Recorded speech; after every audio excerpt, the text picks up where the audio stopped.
So we're out here at the beach, and I'm lucky today because I've got a good friend, a fellow athlete, Eric McGuiney. Eric and I trained on the beach for 3 years together. He's an open beach volleyball player. I've watched this guy play. He's nasty.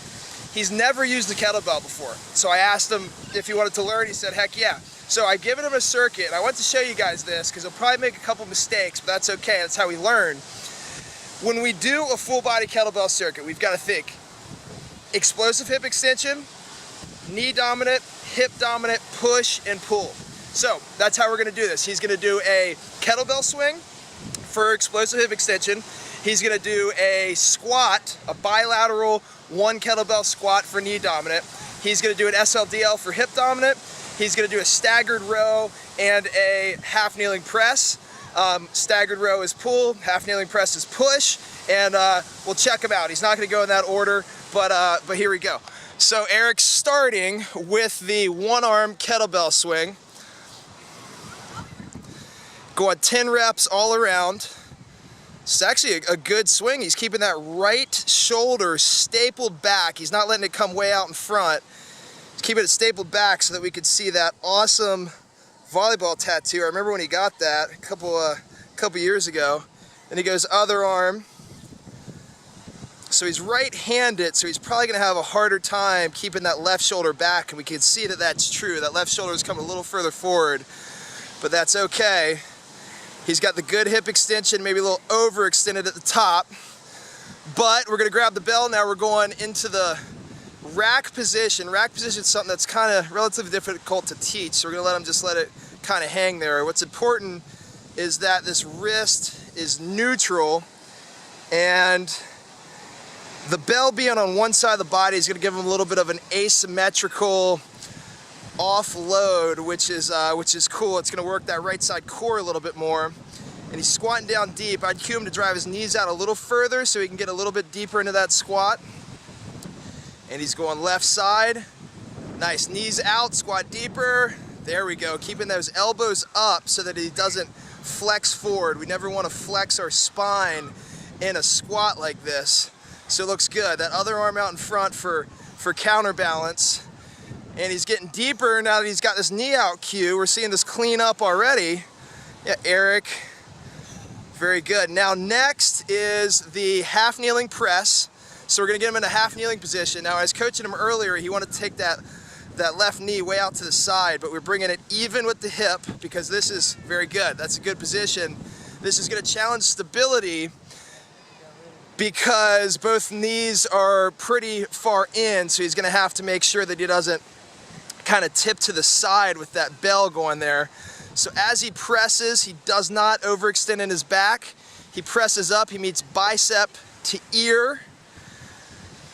Bicep to ear is a good cue. Let's make sure those legs are even, in line. Our half kneeling position, elbows in tight. Bicep to ear every time. Now we can see that rack position starting to break a little bit in that arm. That Eric, this to this. Take that wrist, there you go. That wrist in so it's straight up and down. And he's pressing. This is our pushing motion. We can see this right arm's doing much better than the left arm today. Got a little asymmetries we got to work on. Now we're going hip dominant. So this is our SLDL. So because we're in the sand, we're going to make it nice and flat. Now he does this really well. He takes big chest. Give me that big chest first. There we go. Big chest. Keep that big chest all the way down. He's got a little bit of knee flexion in that left knee as he gets long, tall. Nice and tight, long. And hips through, squeeze your butt. Tall, nice. Way to bring those hips through. He's doing his SLDLs while the lifeguards change. Dan's gotten down. This is actually my roommate this summer, and Mr. Steve. And we're back to the action over here with Mr. McGuiney. Got the Indian clubs there too. Tinker with those a little this summer. I'll show you guys those soon. And this right side's looking good. He's keeping a big chest. Slight knee bend. Not breaking until I say. Nice, long. And then hips through, squeeze your butt. Boom, nice. Now, the last one, what have we missed? Do you guys know what we missed? We missed our pulling. So I'm gonna get him in a staggered position because I wanna load his glutes a little bit more. First, get a big chest. You've got that rounding in your, yep, squeeze back, hold that position. There we go. Nice, so now we've got a nice staggered deadlift that he's pulling. Good little retraction exercise. And that looks good. I like that. 10 reps, he's pulling. So as he finishes this circuit, we're thinking through, hey, we've hit everything that we need. Because it's a kettlebell, because it's only on one side, we're getting plenty of core. So we've got our explosive hip extension, our knee dominant, our hip dominant, our pushing, our pulling, and throughout we've done core. Eric, post-game recap on your first kettlebell circuit of all time from your old good buddy, your old training partner, Timbo. Kettlebells are cool, I like it. Yeah, you think you'll use them again someday? Definitely need some practice on it, but it's fun.